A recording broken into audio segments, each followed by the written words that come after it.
Hey guys, welcome back to the channel. So फ़िलहाल हम हैं गाड़ी में और हम प्लान कर रहे हैं कि हम आपको बताएं कि जो हमारा स्पीति का अभी जो सीरीज़ था जो आपने ऑलरेडी देखा है, तो उसका ओवरऑल एक्सपीरियंस कैसा रहा और इस पूरे ट्रिप पे हमने कितने पैसे कहाँ कहाँ पे खर्च किए। स्पीति का जो अपना ट्रिप था वो 7-8 दिन का ट्रिप था, जहाँ पे हम गुड़गांव से काज़ा तक गए, काज़ा के ऊपर चीचम तक गए और चीचम से हम वापस गुड़गांव आए। हमारा जो 3-4 दिन का स्टे था, प्राइमरली हम टाबो में रह रहे थे। काज़ा में हमने इनिशियली प्लान किया था कि हम स्टे करेंगे, बट काज़ा में हमने स्टे नहीं किया क्योंकि बर्फ़ बहुत ज़्यादा थी और फंसने के चांसेस थे। हाँ। तो मनी मतलब स्टार्टिंग से ट्रिप का इस बार का स्पीति बहुत अलग था बिकॉज इस बार जो हमने एक्सपीरियंस किया, इसके पहले हम 2 बार और स्पीति जा चुके हैं, वो हमने कभी भी एक पहले एक्सपीरियंस नहीं किया। क्या है ना, स्पीति एक अनएक्सपेक्टेड टेरेन है जहाँ की कुछ भी हो सकता है। मतलब कुछ भी मीन्स कुछ भी। अभी मैंने आज इंस्टाग्राम पे एक किसी ने भेजा हुआ था मुझे, उत्तराखंड में तो जो बड़ा सा बोल्डर आकर के बोलेरो या कोई था उस पे हाँ। गिर गया था।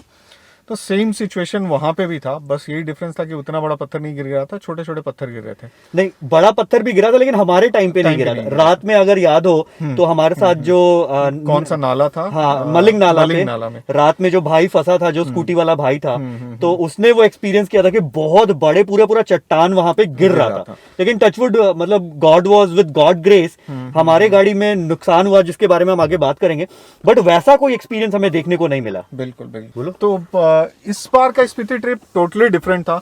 हम अगर याद करने जाएं तो पहला स्पीति ट्रिप जो है ना, बहुत ही औसम था।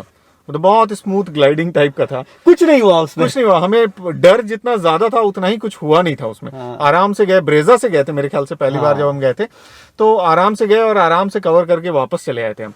नेक्स्ट जब किया था हमने तो एक्चुअली 500 से किए थे, तो उस समय पहली बार ऐसा हुआ था कि हमारा कूलेंट का पाइप फट गया था।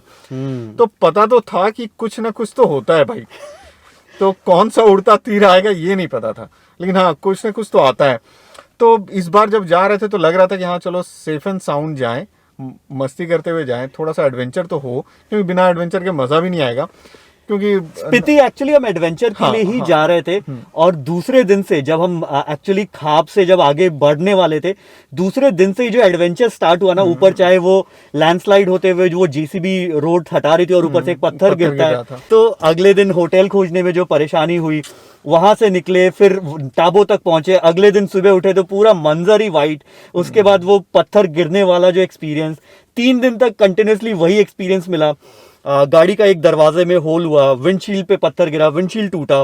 तो ओवरऑल मिला के ना 7 दिन हमारा बहुत ही एडवेंचरस रहा। मतलब एक दिन भी ऐसा नहीं फील हुआ कि यार ये नॉर्मल दिन की तरह गुजर गया और हमें कुछ एडवेंचर करने को नहीं मिला। एडवेंचर तो अपने जगह पे है यार, लेकिन एक पॉइंट ऐसा आया था ना जिस समय अब लग रहा था यार कहीं कुछ हो ना जाए।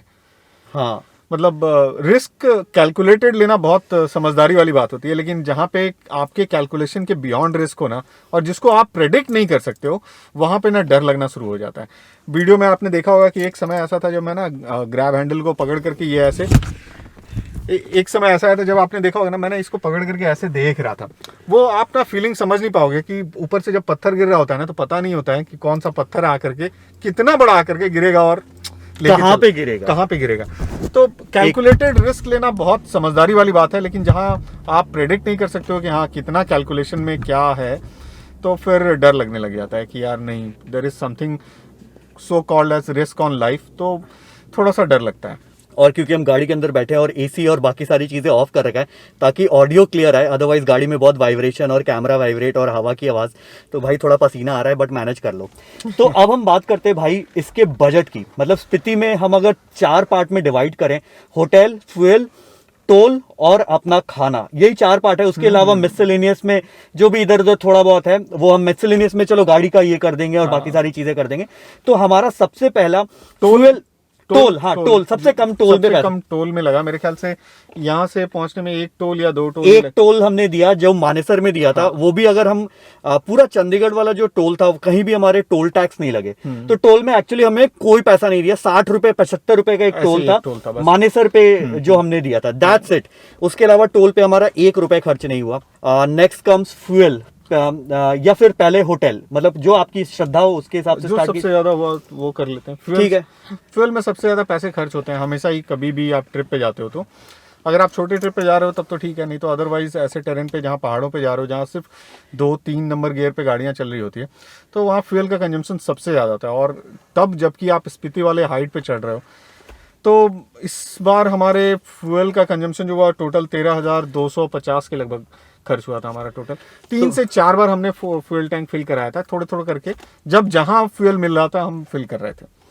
तो यहाँ से काजा तक का जो अपना डिस्टेंस था वो था 950 किलोमीटर एक साइड से, बट हम बहुत अप डाउन किए, ऊपर हम चीचम तक गए, तो टोटल हमने 2100 किलोमीटर के आसपास गाड़ी चलाया था। 2100 किलोमीटर्स का हमारा टोटल रन था, क्योंकि ठंड इतनी ज़्यादा थी कि जहाँ पे गाड़ी रोकते थे वहाँ पे हम गाड़ी का इग्निशन नहीं ऑफ कर रहे थे, तो गाड़ी पूरे टाइम हीटर चल रहा था। एसी तो कहीं चलाने की आई थिंक ज़रूरत ज़्यादा पड़ी ही नहीं, जाते वक्त, हाँ बस आते वाते जाते टाइम जब हम प्लेन्स पे थे तभी एसी चला होगा, अदरवाइज पूरे टाइम एसी बंद था, तो हीटर चल रहा था, तो गाड़ी कहीं हमने ऑफ ही नहीं की, एक आइडल पे गाड़ी छोड़ दी इग्निशन ऑन करके, क्योंकि गाड़ी इतनी ज़्यादा नेगेटिव में टेम्परेचर था कि हम कंट्रोल नहीं कर पा रहे थे कि ठंडी गाड़ी में आके बैठे। तो ओवरऑल जो हमें माइलेज मिला, जो मैंने घर आके चेक किया था, 13.5 का माइलेज मिला trip to trip and destination to destination, और 13,250 रुपए का हमने टोटल फ्यूल पे स्पेंड किया। इसमें मनी जो हमने दिखाया कि वहां पे पेट्रोल पंप ज्यादा नहीं है, तो जब भी आप स्पीति प्लान कर रहे हो अपने साथ इनफ तेल लेके चलो। आप अपने जहां पे भी पेट्रोल पंप मिलते हैं, चाहे आपको शिमला में मिल रहा है, सांगला में मिल रहा है, काजा मिल रहा है, आप डीजल हमेशा अपनी गाड़ी में फुल रखो। इस गाड़ी के साथ सबसे अच्छी बात है कि इसका टैंक 70 लीटर्स का है। इस एक्सयूवी के साथ वाले सेगमेंट की अगर कंपैरिजन करें तो हैरियर में भी 50 लीटर का टैंक आता है। 20 लीटर एक्स्ट्रा डीजल बहुत बहुत मायने रखता है, स्पेशली जब हम उस टेरेन पे जा रहे हैं जहां पे फ्यूल पेट्रोल पंप थोड़ा कम है। आपको फ्यूल अपने साथ सेव करके रखना है ताकि कहीं आप सिचुएशन में फंसो तो आपके इग्निशन ऑफ नहीं हो, क्योंकि ठंड बहुत खराब चीज होती है। अरे बिल्कुल यार, वो हमारा भाई था जिसका कि बाइक में पेट्रोल खत्म हो गया था। ही वाज लाइक कि कहीं धक्का मार के नहीं जाना पड़े। हाँ हाँ, तो स्कूटी वाले भाई। तो इसलिए यार एडिशनल कहीं पे भी, जैसे सांगला मेरे ख्याल से लास्ट मिलेगा आपको, या फिर रेकांग पे, जहाँ भी आपको मिले ऑप्शन कि हाँ यहाँ पे डीजल भरा सकते हैं या पेट्रोल ले सकते हैं, तो आप टैंक फुल कराते चलो। और लास्ट तो मेरे ख्याल से काजा में है ही, फिर world's highest retail fuel outlet. तो इस बार का होटल का हमारा कितना खर्च आया और होटल हमने कैसा लिया, टोटल कितना हमने 7 दिन में होटल में एक्सपेंस अपना किया। So guys, before we proceed further in this video, let me inform you about Boodmo.com. So Boodmo.com is the biggest spare part expert in India. इनके पास छोटी से बड़ी गाड़ी का स्पेयर पार्ट अवेलेबल हो जाता है। बहुत बार ऐसा होता है कि हम एक छोटी शहर में रहते हैं और वहाँ पे हमें जो पार्ट्स चाहिए अपनी गाड़ी के लिए वो सर्विस सेंटर या लोकल शॉप पे अवेलेबल नहीं रहता है। प्लस अगर लोकल शॉप पे भी अवेलेबल है तो पार्ट्स कितना जेन्युइन है, किस कंपनी का है, वो पता नहीं चल पाता है। तो उस केस में मैं Boodmo.com पे जाके वो पार्ट ऑर्डर कर सकता हूँ। हर एक मैन्युफैक्चरर, हर एक मेक के लिए वहाँ पे मुझे पार्ट्स अवेलेबल रहेगा, कितने दिन में वो पार्ट मेरे घर पे डिलीवर होगा, वो सारी चीजें मुझे वहां पे पता चल सकती हैं।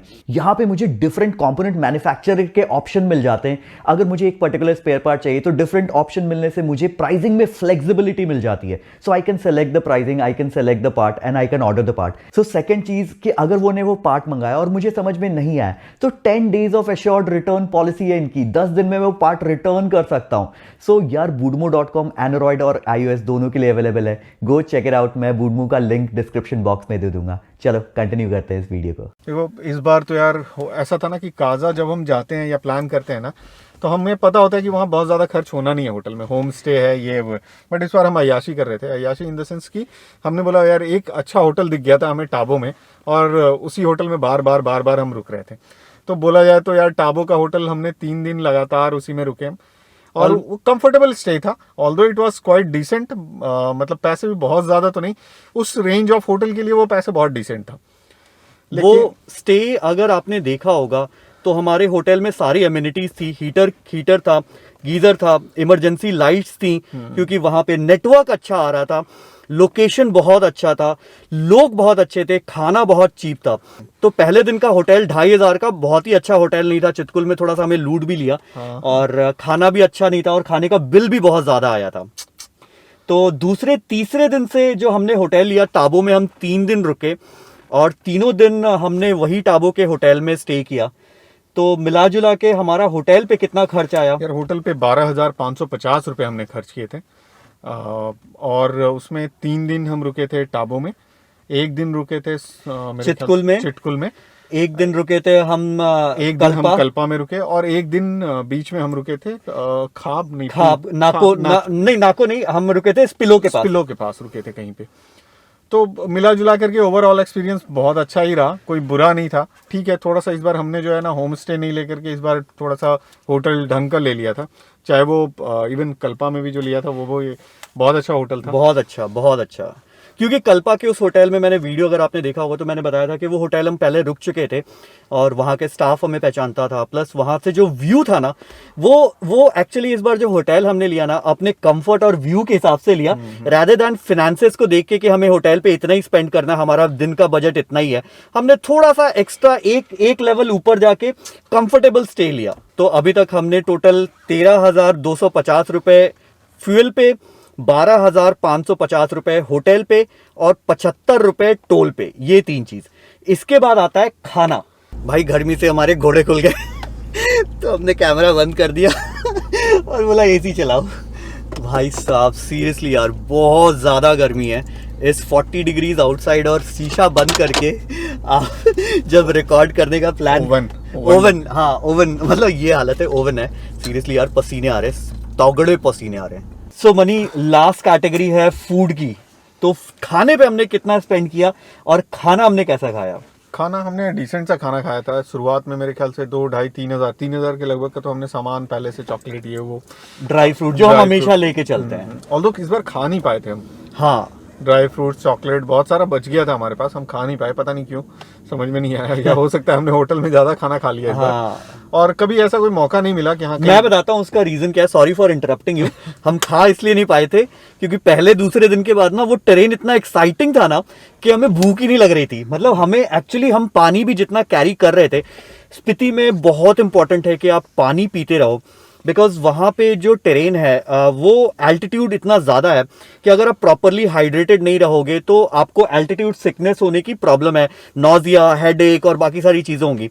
इस बार उस हिसाब से ना हमने पानी भी ज़्यादा नहीं पिया था और खाना तो हल्का फुल्का ड्राई फ्रूट्स खाया था, और जो भी मेजर जो खाना था ना वो हमने खाया नहीं, तो वो हमारे साथ बचा, वापस ही आ गया।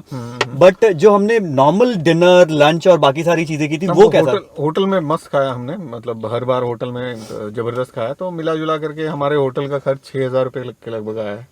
तो खाने पे हमने पूरा खाना, जो सुबह का ब्रेकफास्ट, 7-8 दिन जो हमने सुबह का ब्रेकफास्ट किया, अपने साथ खाना ले गए, जिसमें से 3,000 का तो ऑलमोस्ट 2-2,500 से ऊपर का, पानी मिला के 3,000 का तो खाना हमारे साथ ही था, प्लस 3,000, क्योंकि वहाँ पे बहुत ज़्यादा ऑप्शंस उतने हैं नहीं। आप ज़्यादा से ज़्यादा चाउमीन खाओगे, थुप्पा खाओगे, मोमोज खाओगे, चिकन चिली, और मतलब बहुत एक्सपेंसिव नहीं है चीज़ें वहाँ पे, क्योंकि आपको बहुत लैविश 5 स्टार होटल और फाइन, एकदम फाइन डाइनिंग टाइप का कोई ऑप्शन नहीं मिलता। तो खाना बहुत ही रीजनेबल प्राइस्ड है। तो अब ये तीनों खर्चा हो गया, 6,000 हमारा खाने पे, फ्यूल पे हमारा 13,250 रुपए और होटल पे 12,550 रुपए। स्पीति का ओवरऑल एक्सपीरियंस कैसा था? जबरदस्त यार, मतलब इस बार के स्पीति का एक्सपीरियंस तो मतलब बोलते हैं ना लेवल नेक्स्ट हो गया था। आपने एक्सप्लोर द अनसीन देखा होगा, उससे पहले बाइप्लोर और व्लॉग देखा होगा। इस बार एक्सप्लोर द अनसीन 2.0 था, उसी तरह यार स्पीति 2.0 था। ये नेक्स्ट लेवल था ना, बिल्कुल नेक्स्ट लेवल यार, नेक्स्ट लेवल था। तो स्पीति, अगर आपने वो पूरा सीरीज फॉलो किया होगा तो आपको पता होगा कि हमारे गाड़ी का विंडशील्ड टूट गया था, एक पत्थर आके गिरा था, और राइट हैंड साइड का जो रियर डोर है उस पे छेद हो गया था। तो वो अगर एक्सपेंसेस ऐड कर दे, तो जिस दिन हम घर से वापस वहां से आए थे तो उसी दिन हमने अपना विंडशील्ड चेंज करा लिया था, उसके 7,500 रुपये लगे थे। और जो होल था, मैंने अभिषेक भैया के पास जाके उनको दिखाया, उन्होंने कहा कि ये बन जाएगा और पता भी नहीं चलेगा, तो 700 रुपये उसके लगे। तो अगर उस कॉस्ट को भी ऐड करें तो टोटल 8,200 आता है। तो बस यही हमारे गाड़ी का overall, plus wear and tear जो नॉर्मल होता है वो तो होता है। अब आपने एक गाड़ी ली है, अब उसको ना डेफिनेटली आपने एक इन्वेस्टमेंट किया है गाड़ी में, तो कुछ सोच के किया है कि इस गाड़ी को मुझे अलग अलग डेस्टिनेशन पे ले जाना है, जहाँ पे इस गाड़ी की लिमिट चेक करनी है, अपनी लिमिट चेक करनी है। गाड़ी ने बहुत अच्छा परफॉर्म किया, मतलब हमें कहीं भी ऐसा फील नहीं हुआ कि फ्रंट व्हील ड्राइव के कारण ना स्नो में हमें प्रॉब्लम हो रही है। मतलब वो कॉन्फिडेंस कभी लूज नहीं हुआ, कभी डर सा नहीं लगा कि यार यहाँ पे जा सकती है कि नहीं गाड़ी। हाँ, उस चीज को एक्सपीरियंस कराना ना एक बहुत डिफिकल्ट टास्क होता है, चाहे वो हमारा, देखिए एक चीज होता है ट्रैवल करना और एक चीज होता है आप लोगों को ट्रैवल कराना। हाँ, दोनों में बहुत फर्क है। आप समझो अगर आप ट्रैवल करने जा रहे हो ना, तो आप सिर्फ खुद के लिए ट्रैवल करने जा रहे हो, आपकी आंखें खुली है, आप उस चीज को फील करने जा रहे हो, आप ड्राइव कर रहे हो और वापस चले आते हो। There is nothing effort in that except for driving, आना जाना जो भी है। लेकिन अगर आपको किसी को दिखाना है ना, तो you have to stop there. You have to make them feel exactly what you're feeling. तो आप वो फील करोगे, उस चीज को कोशिश करोगे कि कैमरा में कैप्चर करके वापस से आप लोगों को दिखाऊं कि हाँ भाई ये चीज ऐसा था वहां पे। ऑल्दो जो अपनी आंखों से दिख सकता है वो पॉसिबल नहीं है कि कैमरा में दिखे, बट हाँ फिर भी बहुत हद तक कोशिश करते हैं कि ये चीज ऐसा था, यहाँ पे ये टेरेन है, यहाँ पे ये मतलब गड्ढा है, यहाँ पे ये पत्थर गिर रहा है, सब कुछ का एक्सपीरियंस कैमरे में कैप्चर करके और वापस से उसी तरह रिप्रोड्यूस करना स्क्रीन पे, वो एक अलग एफर्ट लगता है। तो कमेंडेबल जॉब। हाँ, seriously, and thank you so much for the love which you have shown on the Spiti series. And हमारा लद्दाख भी अभी प्लान्ड है। बात कर रहे थे हम बजट के, थोड़ा सा इधर उधर भटक गए थोड़ा सा इधर भावनाओं में बह जाते हैं। डिटोर ले लिया हमने डिटोर ले लिया। तो हमारा अगर टोटल बजट हम कैलकुलेट करें तो कितना आया मनी? टोटल बजट जो था वो था 36,800 हमने टोटल स्पीति ट्रिप पे खर्च किया। इसमें 8,200 मिला दो जो गाड़ी के सर्विसिंग और बाकी सारे सर्विसिंग नहीं, मतलब बेसिकली विंडशील्ड और जो डोर का था। तो अप्रोक्सीमेटली मान के चलो कि 43-44,000 हमने इस पूरे 7 दिन के ट्रिप पे अपने उस एक्सपीरियंस को लेने के लिए हमने 43-44,000 रुपीज के करीब खर्च किया। और वो एक्सपीरियंस सच में कतई जहर था। हमारा नेक्स्ट बड़ा ट्रिप का प्लान हो रहा है। अभी बोल पाना बहुत मुश्किल होगा। मन तो बहुत हो रहा है कि हाँ यार बस हो गया, अब ये सुन के थक गया हूँ यार, डेली एक ही रूटीन से ना गुजरते हुए थक जाते हैं। लेकिन फिर भी अभी बोल पाना बहुत मुश्किल होगा कि आने वाले अगले महीने में कर लेंगे, उसके दूसरे महीने में कर लेंगे। डिपेंड करता है कि जैसे ही सिचुएशन ठीक होगा ना, तो होपफुली हमें आप देखेंगे लद्दाख में, और करेंगे 1-2 महीने में। अगर सिचुएशन सब ठीक रहा, सब कुछ ये पैंडेमिक का लेवल थोड़ा कम हो जाए, तो फिर ले चलेंगे आपको, फिर दिखाएंगे लद्दाख। ले चल लद्दाख में। हाँ और क्या, मतलब एक बार मक्का मदीना तो जाना ही बनता है ना यार। दोज हु लव माउंटेन, उनके लिए तो मक्का मदीना है वो। हाँ सीरियसली। तो गाइज आई होप ये स्पीति का जो वीडियो है, बजट वीडियो, आपको अपने ट्रैवल प्लान करने में बहुत हेल्प करेगा, प्लस बजट प्लान करने में बहुत हेल्प करेगा। जितना हम हो सकता था हमने कोशिश की कि आपको वही चीज़ें फील करा पाएँ, वही चीज़ें एक्सपीरियंस दे पाएँ जो हमने एक्सपीरियंस किया। अगर आपको ये वीडियो पसंद आया तो वीडियो को लाइक करना, और अगर आप इस चैनल पे नए हो तो चैनल को सब्सक्राइब करना। मिलते हैं आपसे अगले वीडियो में, और होपफुली इस साल आपको ले चलेंगे हम लद्दाख में।